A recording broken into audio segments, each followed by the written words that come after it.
Me separé después de descubrir que mi esposa, con quien compartía una vida aparentemente estable, llevaba meses ocultándome a nuestro hijo de 5 años para convivir a escondidas con otro hombre, construyendo una vida paralela sin que yo supiera absolutamente nada. Yo tenía una vida simple, nada del otro mundo. Trabajo estable en un taller mecánico en las afueras de Nashville, Tennessee. Mi esposa era fisioterapeuta en una clínica privada. Vivíamos en una casa de 2 habitaciones, con jardín atrás, en un barrio tranquilo donde todos más o menos se conocían. Nuestro hijo, de 5 años, era lo mejor que me había pasado en la vida. Energético, risueño, de esos nenes que te hacen pensar que hiciste algo bien, aunque el mundo se esté cayendo a pedazos. Mi esposa y yo nos conocimos en la universidad. Yo estaba en ingeniería mecánica, aunque la terminé dejando, y ella en kinesiología. Era la típica historia del tipo común que se enamora de una mujer brillante. Y funcionamos bien durante un tiempo. Nos casamos jóvenes, tuvimos a nuestro hijo después de 2 años y durante un tiempo sentí que tenía algo que mucha gente buscaba, estabilidad. Amor, incluso. O eso creía. La cosa empezó a cambiar hace más o menos un año. Y ojo, no fue de golpe. Fue como una fuga lenta, algo que al principio ni se nota. Pequeños detalles. Ella empezó a estar más ocupada. Turnos extra, cursos, congresos, cosas de trabajo. Y como yo confiaba, porque sinceramente nunca imaginé que me iba a traicionar así, no preguntaba demasiado. Me ocupaba del nene, de la casa, del laburo. Incluso empecé a cocinar más seguido, porque ella llegaba cansada. Lo raro empezó con el nene. Empezó a hablar de otra casa. Frases sueltas, cosas como en la otra casa tienen un perro, el sillón rojo de allá es más cómodo. Yo al principio pensé que estaba hablando de la casa de su abuela, que a veces lo cuidaba cuando mi esposa tenía guardias. Pero un día, mientras lo ayudaba a vestirse, me dijo algo que me dejó seco. Papá, ¿por qué nunca venís a la casa del tío? Le pregunté qué tío, y me contestó, el que vive con mamá cuando vos no estás. Me quedé duro. Literalmente, se me congeló la espalda. Le pregunté si estaba hablando del abuelo, de algún primo, pero no. Me lo repitió sin dudar, el tío que duerme con mamá. Ahí supe que algo andaba mal. Pero no podía armar un escándalo con un nene de 5 años delante. No podía volverme loco sin tener certeza. Quise creer que era una confusión, que tal vez había estado con algún amigo de ella, alguien que ella le presentó como un tío para que suene menos raro. Pero no me cerraba, nada me cerraba. Esa semana me empecé a fijar más. Revisé su Instagram, todo limpio, su WhatsApp, ni una conversación sospechosa, su ubicación compartida, clínica, supermercado, casa, todo parecía normal. Pero yo ya no podía pensar con claridad. Había algo adentro mío que me gritaba que me estaban viendo la cara. Que había algo mucho más jodido pasando detrás de esa rutina perfecta. Un viernes a la noche, ella me dijo que iba a llevar al nene a casa de su madre porque tenía una reunión con colegas. Yo no dije nada. La abracé, le dije, cuídate, y cuando salió, esperé unos minutos, agarré el auto y la seguí. No sabía qué esperaba encontrar, pero necesitaba saber. La vi tomar la interestatal rumbo a Murfreesboro. Era raro, porque su madre vivía en Franklin, al otro lado. Seguía distancia. Después de unos 40 minutos, estacionó frente a una casa de 2 pisos en una zona residencial. Luces encendidas. Bajó del auto, abrió la puerta trasera y ayudó a bajar a nuestro hijo, que estaba dormido. Y entonces pasó, un tipo salió a recibirlos. Alto, flaco, con una camiseta blanca y pantalones de jogging. Ella le dio un beso. No un beso de hola, ¿cómo estás? Un beso con historia. Yo vi eso desde el auto. No me moví por varios minutos. Las manos me temblaban. Me sentía ridículo. Patético. Traicionado. Mirando como la mujer con la que compartía mi vida estaba armando otra, paralela, con mi hijo en el medio, usándolo, llevándolo a una casa que no era su hogar, haciéndole pensar que todo estaba bien, que eso era normal. Esa noche no dormí. Volví a casa como un zombi. Al día siguiente, ella llegó como si nada. Dijo que el nene se había quedado dormido viendo una película y que no quiso despertarlo, que lo iba a traer más tarde. Yo solo asentí con la cabeza. No podía mirarla a los ojos. Tenía miedo de lo que iba a hacer si lo hacía. Miedo de perder el control. De decir cosas de las que no me iba a poder volver. Pasé el fin de semana en silencio, planeando. Porque si algo me quedó claro en ese momento es que esto no era solo una traición amorosa. Esto era una guerra por mi hijo. Después de ese fin de semana, ya nada volvió a sentirse normal. Todo lo que antes pasaba desapercibido ahora me golpeaba con una claridad brutal.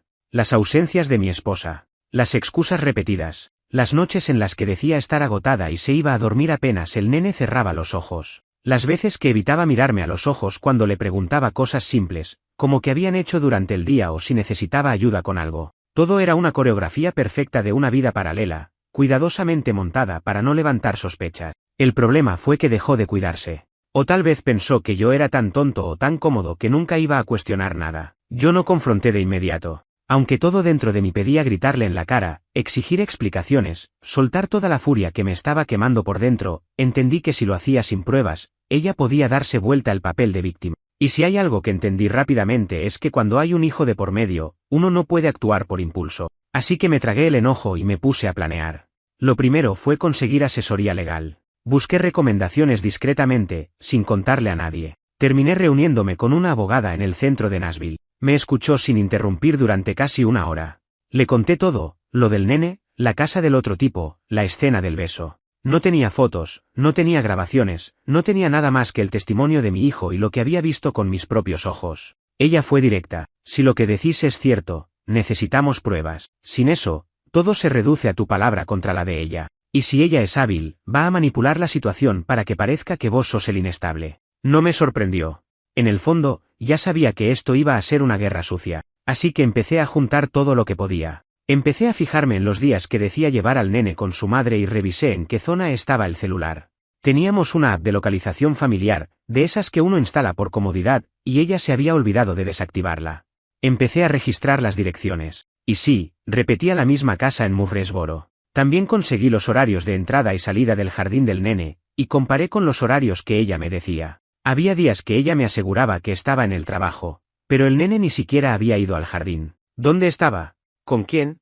Grabé conversaciones. No lo hice por venganza, sino para protegerme. No se lo conté a nadie, ni siquiera a mis padres. Yo sabía que esto se iba a poner feo y que iba a necesitar pruebas frías, concretas. Una noche, cuando volvió a casa, le pregunté cómo había estado su día. Me dijo que había tenido una jornada larguísima en la clínica, que apenas había podido almorzar. Le pregunté si el nene se había portado bien. Me dijo que sí, que su mamá lo había cuidado mientras ella trabajaba. Todo con la misma sonrisa tibia de siempre. Esa misma tarde, la localización del celular marcaba que había estado en una casa al lado de un pequeño parque en Murfreesboro, y una cámara de seguridad de un local, con el que tenía un contacto por casualidad, me mostró una imagen clara de ella entrando al negocio con el otro tipo, abrazados, riéndose, a plena luz del día. Ahí se me terminó de romper algo por dentro. No era solo la infidelidad. Era el descaro. Era usar a nuestro hijo como coartada, como escudo. Era alejarlo de mí sin razón, meterlo en la vida de otro hombre sin siquiera preguntarme. Ella ya no era simplemente una mala esposa, se estaba convirtiendo en una madre negligente. Poco después, presenté todo eso con la abogada. Ella no perdió tiempo. Preparamos una solicitud formal de custodia compartida con vigilancia legal, y empezamos a armar un caso sólido para demostrar manipulación, engaño y posible alienación parental. Fue un proceso agotador. Tuve que contar todo una y otra vez, ver los vídeos, leer mensajes viejos, tragar la bronca. Me acuerdo que una noche llegué a casa, me senté en el piso de la habitación del nene, y me largué a llorar. Llorar de impotencia, de no poder protegerlo, de no haberme dado cuenta antes. Las cosas se pusieron aún más tensas cuando le llegó a ella la notificación oficial. Me llamó esa misma noche, gritando, que cómo me atrevía, que yo le estaba arruinando la vida, que todo era un malentendido. Que el tío era solo un amigo que le había dado alojamiento una vez, que yo estaba siendo paranoico, que el nene estaba bien, que nunca le había faltado nada. Lo más jodido fue escuchar cómo usaba la palabra nosotros, como si de verdad creyera que seguíamos siendo un equipo, como si después de todo lo que estaba haciendo, todavía pudiera hablar de nosotros como una familia. Yo no respondí. Le dije que lo íbamos a hablar en la audiencia. Me colgó. Desde entonces, la tensión se volvió permanente. Cada vez que venía a buscar al nene o me lo traía, era una batalla de silencios, miradas duras, comentarios pasivo-agresivos. Yo evitaba cualquier discusión en presencia del nene, pero ella no tanto. Un día, frente al nene, me dijo, «Tené cuidado con lo que estás haciendo, porque podés perder más de lo que crees». Ahí entendí que no solo estaba luchando por tiempo con mi hijo. Estaba luchando por su estabilidad mental, por protegerlo de una mujer que ya no diferenciaba entre lo que era justo y lo que era conveniente para ella. Después de esa amenaza velada frente al nene, algo en mí cambió. Ya no era solo rabia, ni tristeza, ni decepción. Era un instinto, puro y duro. Algo primitivo que se despertó, como si mi cerebro se pusiera en modo padre y nada más importara. Esa frase, «podés perder más de lo que crees», no me sonó como una advertencia. Me sonó como un plan. Como si ya estuviera tramando algo. Como si yo fuera el enemigo y mi hijo, el botín de guerra. A partir de ese día, empecé a documentar absolutamente todo. Cada entrega y recogida del nene tenía un registro de hora, vídeo discreto desde el auto, capturas de pantalla de cada mensaje. Cualquier cosa que pudiera usarse en mi contra, yo la quería tener registrada antes. Me volví paranoico, sí. Pero en ese momento, era la única forma de mantenerme un paso adelante, porque ya no confiaba ni en lo que veía con mis propios ojos. Y no estaba equivocado. 2 semanas después de que comenzara el proceso legal por la custodia, recibí una notificación del juzgado. Ella había presentado una contrademanda por comportamiento agresivo, emocionalmente inestable y perjudicial para el niño. Casi me atraganto leyéndolo. ¿Qué carajo? ¿Yo? ¿Emocionalmente inestable? ¿Yo, que llevaba meses tragándome el veneno solo para que nuestro hijo no tuviera que presenciar peleas? Lo más enfermizo fue leer el detalle de su declaración. Dijo que yo levantaba la voz, que era el controlador, que interrogaba al niño sobre lo que hacía con ella, y que eso lo tenía de estresado y ansioso. Incluso dijo que una vez lo había dejado llorando durante horas por negarme a devolverlo a su horario. Todo falso. Manipulado. Pero bien escrito. Con lenguaje técnico, bien armado, como si alguien le hubiese ayudado a redactarlo. Ahí entendí que esto ya no era una pelea entre 2 adultos que se separaban. Era una guerra legal. Y yo estaba en la mira. Me querían hacer quedar como un tipo peligroso, inestable, como alguien del que había que proteger al niño. Me querían sacar del medio. Llamé a mi abogada ese mismo día, con la notificación en la mano. Estaba furioso. Ella, fría como siempre, me dijo. Esto es común. Cuando no tienen cómo defender lo que hicieron, intentan ensuciar al otro. No respondas con emoción. Responde con pruebas. Y eso hicimos. Armamos un informe con los horarios exactos en que yo tenía a mi hijo. Mensajes en los que ella confirmaba que él estaba bien. Grabaciones en las que se escuchaba su tono normal, incluso amigable. Vídeos del nene jugando conmigo, riéndose. Informes escolares que mostraban una mejora de su comportamiento en las semanas que había pasado más tiempo conmigo. Y lo más fuerte, el informe del psicólogo infantil que yo había contratado, quien decía claramente que el niño presentaba signos de confusión afectiva por exposición a entornos contradictorios y adultos con mensajes conflictivos. El día de la audiencia fue brutal. No fue un juicio, pero se sintió como uno. Estábamos los dos, con nuestros abogados, frente a una jueza que apenas nos miraba, anotando todo. Mi ex llegó con una carpeta gruesa, llena de supuestas pruebas, fotos recortadas fuera de contexto, conversaciones viejas editadas para parecer otra cosa, una vecina como testigo, una de esas con las que apenas cruzábamos palabras pero que claramente estaba de su lado. La escuché decir que últimamente yo parecía muy nervioso y que el niño no sonreía cuando estaba conmigo. Casi me río. ¿Desde cuándo esa mujer sabía algo de mi vida?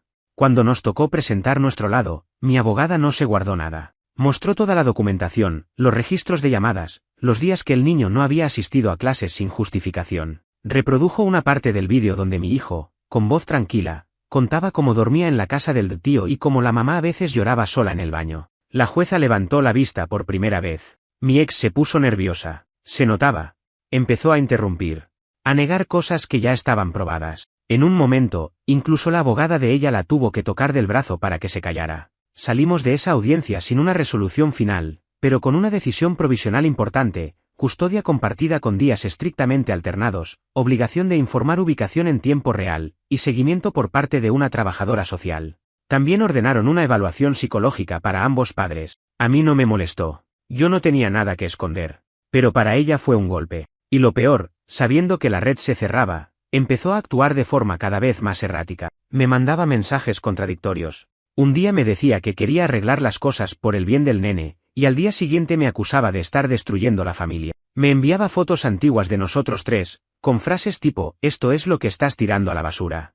Me bloqueaba. Me desbloqueaba. Me hablaba como si nada, y luego como si fuera el diablo. Y mientras tanto, nuestro hijo en el medio. Empezó a tener pesadillas. Se despertaba gritando. Se orinaba en la cama. Me decía que no quería irse con mamá, y que el tío le hablaba feo cuando ella no estaba. Le pregunté si lo había tocado, si le había hecho algo. Me dijo que no, que solo le gritaba. Pero ya no confiaba en nada. Llevé eso a la psicóloga, que tomó nota y pidió ver al nene a solas. 2 sesiones después, me dijo que la situación era más grave de lo que parecía. Que no había signos de abuso físico, pero sí de inestabilidad emocional. Que el niño estaba atrapado entre 2 versiones del mundo que no entendía, y que si no se tomaban medidas pronto, iba a tener secuelas duraderas. Esa noche no dormí. Me quedé en el sofá, con el acurrucado a mi lado. Y por primera vez desde que empezó todo esto, sentí miedo. Miedo real. No de perder una batalla legal. Miedo de que mi hijo creciera roto. Miedo de que lo que estaba haciendo no fuera suficiente. Miedo de fallarle, como padre, como protector.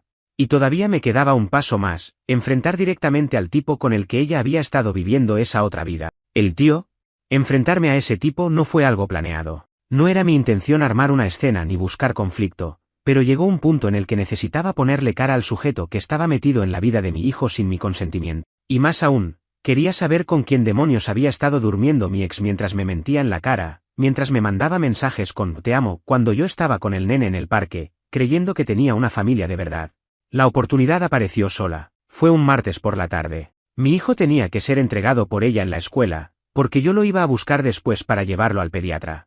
Pero a media mañana, la directora me llamó. Me dijo que nadie lo había dejado en la entrada, que no había asistido, y que no habían recibido aviso de ausencia. No fue algo común. Hasta en el medio de todo este caos, mi ex solía ser muy cuidadosa con esas cosas. Algo no me cerraba. Le escribí, no contestó. Llamé, nada. Revisé la app de localización familiar que aún tenía activa, por descuido suyo, y ahí estaba, otra vez, en la casa del tipo. Ya ni siquiera se esforzaba por ocultarlo. Ya ni se molestaba en inventar excusas, como si yo fuera invisible, como si mi rol como padre fuera prescindible. Fui directo para allá.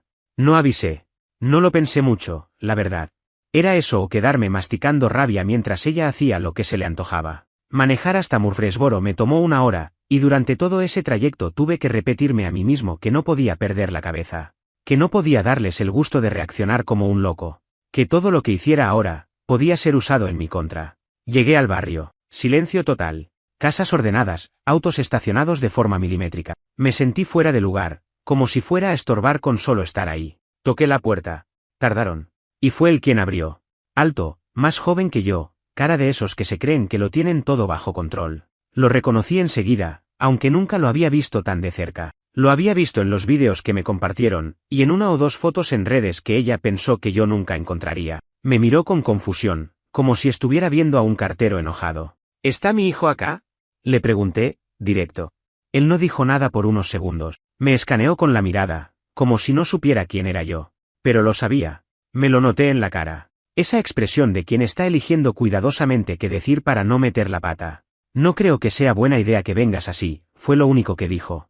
Ahí supe todo. Que estaba ahí adentro. Que él lo conocía. Que tenía una relación con él. Que ya había cruzado esa línea de la que no se vuelve. No supe si mi ex estaba ahí, y en ese momento me dio igual. Lo único que me importaba era saber por qué mi hijo no había ido a la escuela, por qué estaba en casa de un tipo que no era su padre, por qué me lo estaban ocultando como si fuera un extraño. Solo quiero saber si está bien, dije, intentando no levantar la voz. Y en ese momento escuché la voz de mi hijo, adentro de la casa. Papá.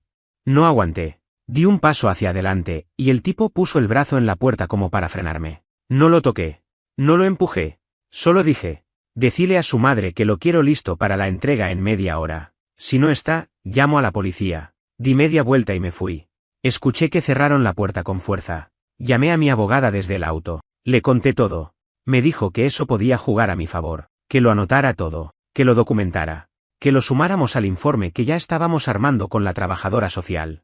Ese día, ella me lo entregó en la casa de sus padres, como si nada. Como si no me hubiera mentido otra vez. Como si no hubiera vuelto a esconder a mi hijo, sacarlo del colegio, meterlo en la rutina de un extraño. Me saludó con una sonrisa débil y sin decir mucho. El nene salió corriendo y se me tiró encima. Lo abracé más fuerte que nunca. ¿Estás bien?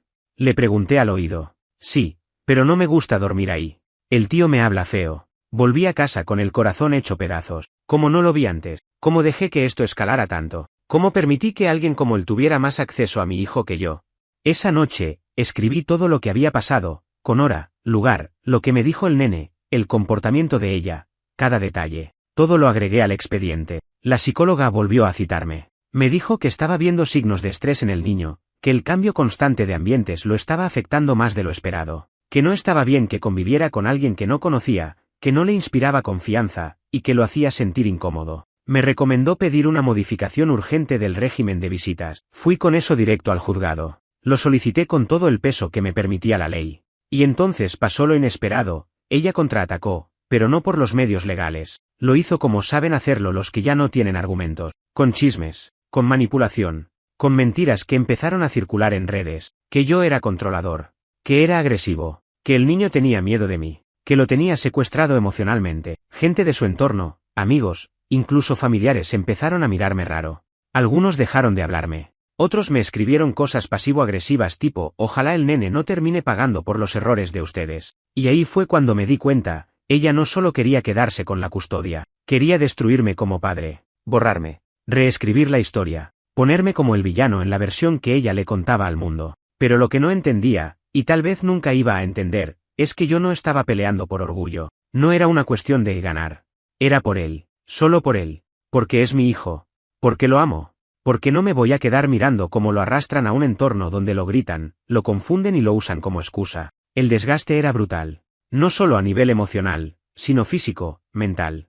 Me pasaba noches enteras sin poder dormir, repasando cada palabra dicha en cada audiencia, cada gesto que ella hacía cuando el juez hablaba, cada mirada de mi hijo cuando lo recogía y me abrazaba más fuerte de lo normal. Me empecé a preguntar si estaba haciendo las cosas bien, si todo esto valía la pena o si le estaba generando más daño del que intentaba evitar.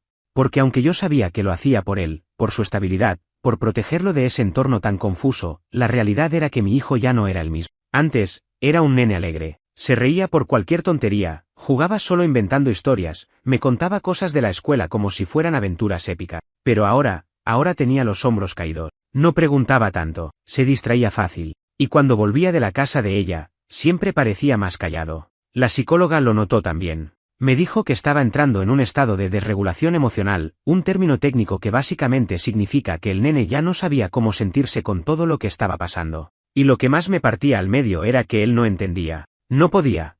Es un niño. Para él, su mamá y su papá eran sus dos pilares, y no importaba cuánto daño ella hiciera o cuántas veces me ocultara cosas, él la amaba igual. Y yo tenía que explicarle por qué de repente ya no iba a verla todos los días, por qué el tío ya no estaba tanto, por qué papá y mamá no hablaban. ¿Cómo carajo se le explica eso a un chico de 5 años sin romperle la cabeza? Durante ese tiempo, empecé a ver la verdadera cara de ella. Empezó a jugar sucio. Decía que yo manipulaba al nene, que lo llenaba de ideas en contra de su nuevo compañero. Incluso una vez insinuó que mi hijo tenía miedo de mí. Me lo dijo por mensaje, como tanteando el terreno. Fue lo más bajo que pudo haber hecho. Como si el hecho de que yo esté peleando por estar en la vida de nuestro hijo fuera una amenaza para ella. Como si yo fuera un invasor, y no su padre. Pero cometió un error. Un error que terminó de abrirle los ojos al juzgado. Un sábado, le tocaba a ella buscar al nene a las 10 de la mañana. A las 10:30 no aparecía. Ni un mensaje, ni una llamada. Yo estaba con el nene en la puerta, mochila lista, esperando. 11 de la mañana, nada. Le escribí. Le llamé. Nada.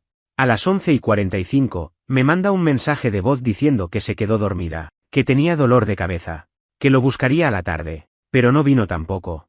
A las 6:30 de la tarde, otra excusa, que el auto tenía una falla, que no había conseguido Uber, que mejor lo dejábamos para el día siguiente. Pero el día siguiente tampoco apareció. Ni una sola palabra. Mi hijo, mientras tanto, se pasó el día entero preguntando por ella, diciendo que seguro venía, que tal vez se había olvidado, pero que seguro vendría con la mochila del tío, una mochila que él usaba cuando dormía allá. Esa noche me pidió dormir en mi cama. Le dije que sí. Y mientras se acomodaba al lado mío, me dijo: «Mamá no viene cuando el tío se enoja». Fue la frase más devastadora que escuché en todo el proceso. Ahí se me fue toda la paciencia, toda la diplomacia, todo el autocontrol. Al día siguiente, a primera hora, fui a la oficina de mi abogada. Le mostré el mensaje de voz, los registros de llamadas, los mensajes ignorados, la ausencia injustificada. Todo. Y lo más importante, lo que el nene me había dicho. Ella no dudó. Presentó una solicitud de revisión inmediata del régimen. Y esta vez no fue una audiencia cualquiera. Se trataba de la protección del menor. Y cuando el sistema detecta que hay inestabilidad, que un niño está quedando en medio de adultos irresponsables, se activan mecanismos de emergencia. En esa audiencia, el juez fue directo. Preguntó a ella por qué no había recogido a su hijo. Su respuesta fue difusa, llena de excusas vagas. Mi abogada se paró con una carpeta repleta de pruebas, los audios, los mensajes, los reportes de la psicóloga, las declaraciones inconsistentes. Incluso se presentó un informe de una trabajadora social que había notado cambios en el comportamiento del menor luego de visitas con la madre y su actual pareja. Yo no hablé casi nada. Me limité a decir lo justo, que mi prioridad era el bienestar de mi hijo. Que no buscaba castigo, sino estabilidad. Que el nene necesitaba un ambiente donde no se le gritara, donde supiera dónde iba a dormir, quién lo iba a cuidar, qué esperar de su rutina. Que lo que había ahora no era eso. El juez tomó una decisión provisional fuerte, custodia temporal para mí. Ella tendría derecho a visitas supervisadas, en un centro especializado, con informes periódicos al juzgado. Se le ordenó asistir a sesiones obligatorias con una psicóloga familiar y presentar un plan concreto de estabilidad para recuperar parte de la custodia. Fue una bomba. Ella se largó a llorar. Me miró como si la hubiera traicionado, como si yo fuera el culpable de todo lo que estaba pasando. Pero en ese momento, la verdad, no sentí nada por ella, ni pena, ni rencor, ni bronca. Solo me importaba mi hijo. Saber que por fin iba a dormir tranquilo, sin miedo, sin confusión, sin tener que dividir su cariño entre la verdad y la mentira. Esa noche, al acostarlo, le pregunté si quería que le leyera algo. Me trajo su cuento favorito. Lo leímos juntos. Me abrazó y me dijo, como si nada: papá, cuando estoy con vos no me duele la panza. Tener la custodia temporal de mi hijo fue un alivio, sí, pero no fue una victoria. No me sentía ganando nada. Me sentía, más bien, en modo supervivencia, como si todo lo que hacía cada día fuera parte de un operativo delicado para mantener el equilibrio emocional de un nene que ya había visto demasiado. Porque sí, legalmente lo tenía conmigo, podía cuidarlo, protegerlo, darle estabilidad. Pero emocionalmente, él seguía cargando con una mochila demasiado pesada para sus 5 años. Los primeros días después del fallo fueron raros. Él estaba más tranquilo, dormía mejor, comía sin quejarse, pero también estaba más callado. Lo notaba en la forma en que me miraba, como si esperara que yo le dijera cuando iba a volver todo a la normalidad.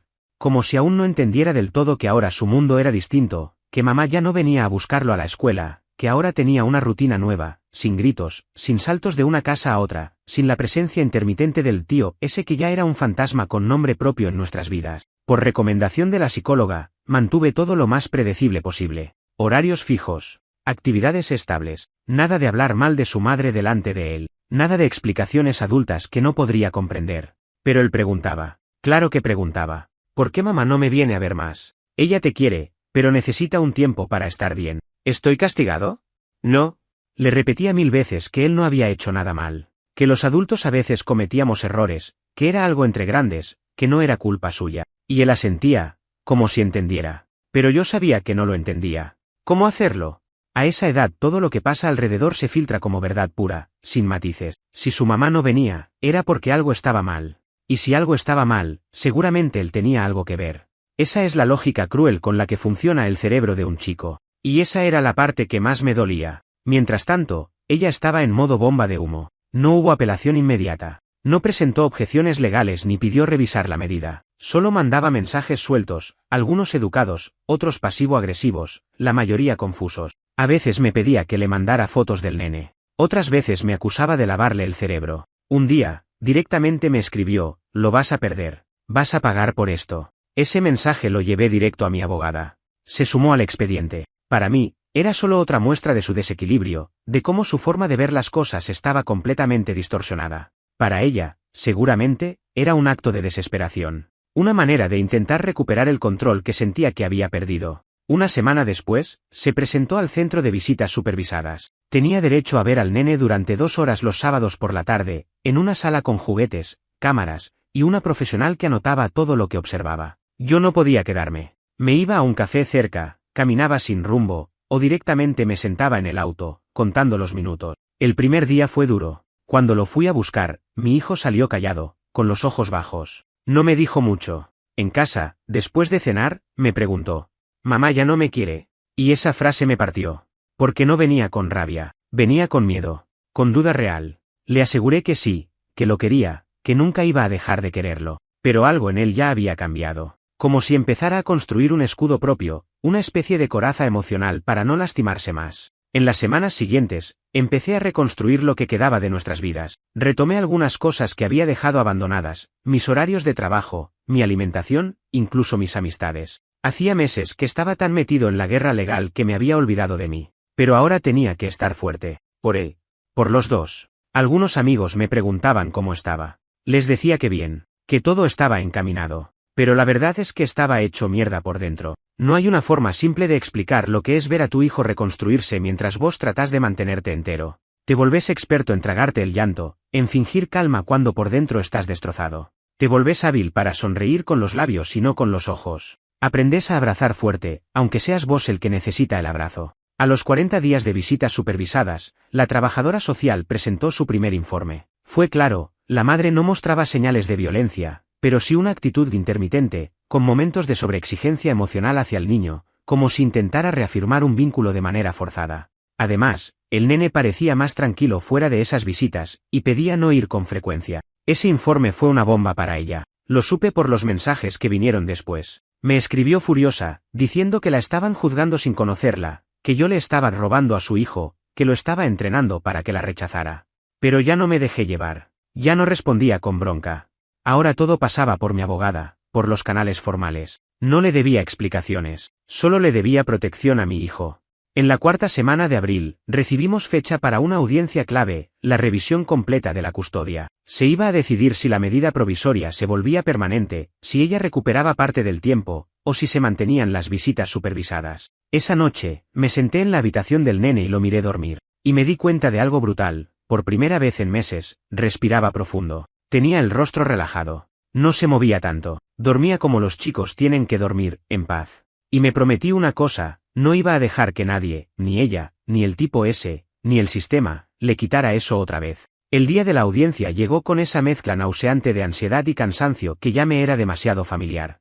Para ese punto, había pasado tanto tiempo metido en trámites, audiencias, evaluaciones, informes, que me sentía más como un funcionario judicial que como un padre. Pero también sabía que esta era la instancia decisiva. El momento que iba a definir si todo lo que venía haciendo iba a servir para garantizarle una infancia digna a mi hijo o si la balanza volvía a inclinarse hacia una estructura familiar que ya no existía, que nunca más iba a ser segura para él. La sala de audiencias era fría. Literal.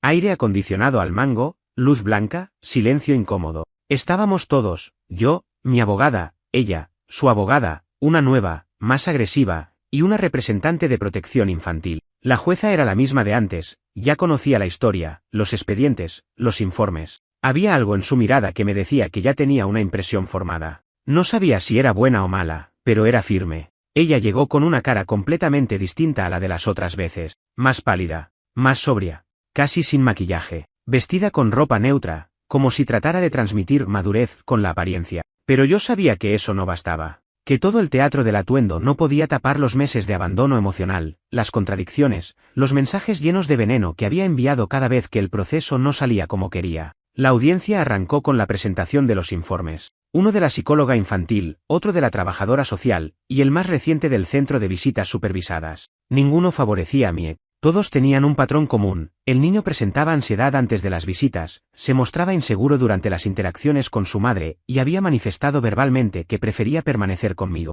No porque yo le hiciera promesas, no porque lo manipulara, sino porque sentía calma, seguridad, estabilidad.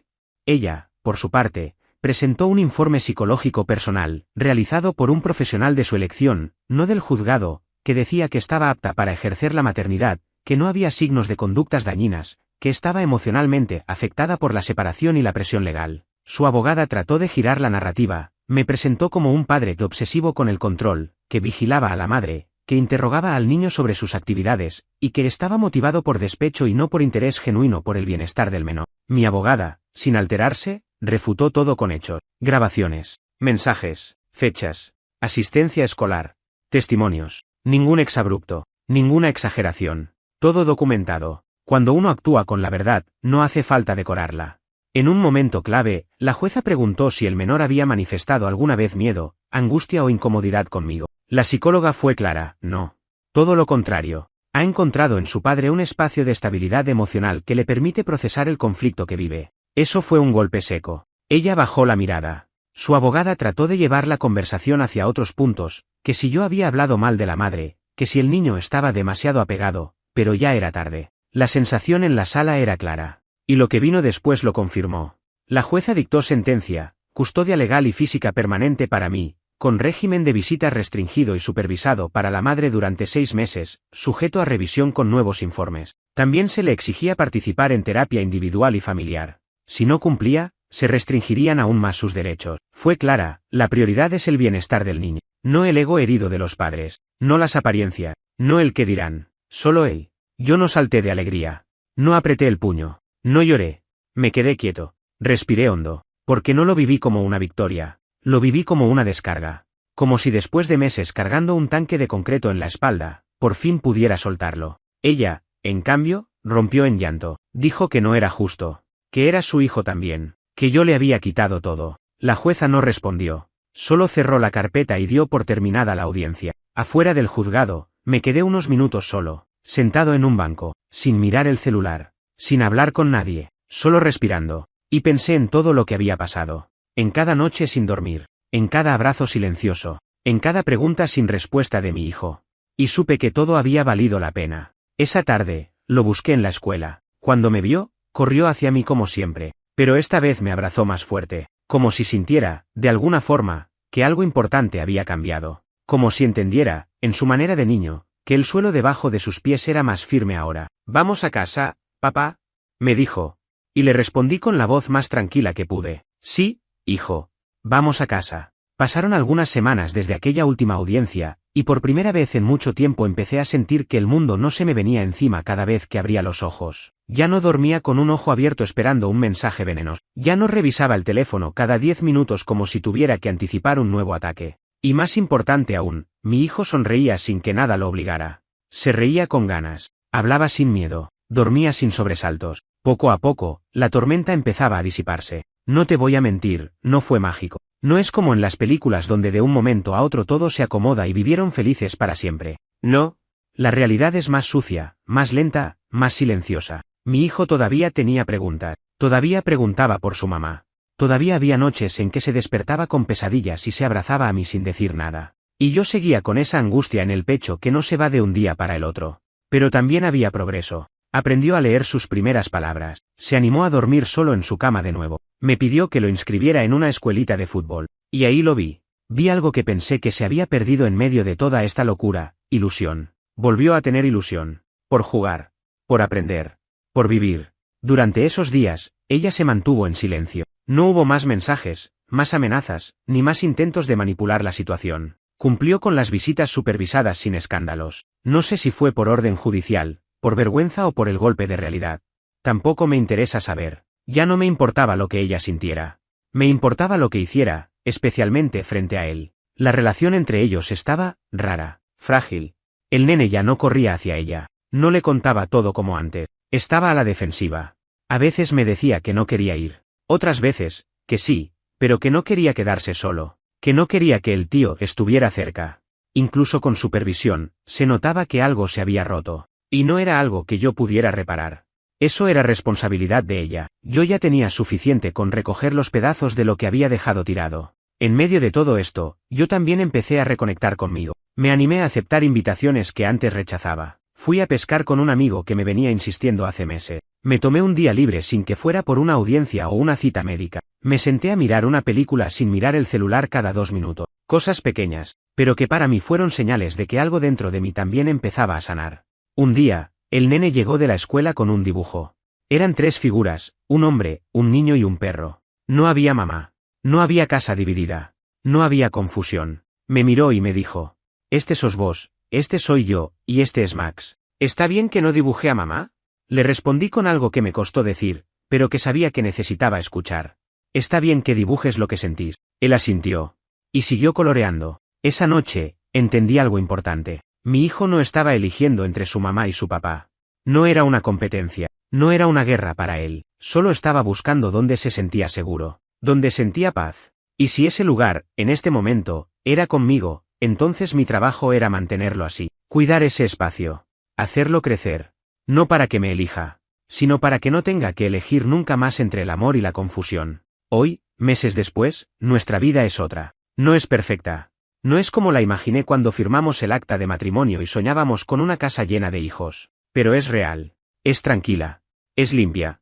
Y eso vale más que cualquier fantasía. Sigo lidiando con cosas, con citas judiciales ocasionales, con las secuelas emocionales que dejó todo esto, con la posibilidad de que en algún momento ella quiera reactivar la pelea. Pero ya no tengo miedo, ya no me siento en la cuerda floja todo el tiempo. Tengo a mi hijo conmigo. Sé que está creciendo con amor, con estructura, con un adulto que lo respeta y lo escucha. ¿Y ella? No lo sé. No la odio. Tampoco la perdoné. Es irrelevante. Como una página que ya no leo más, aunque todavía esté en el libro. A veces me preguntan si estoy feliz. Y no sé. No creo que sea eso lo que siento. Pero estoy en paz. Y después de todo lo que pasó, eso ya es muchísimo.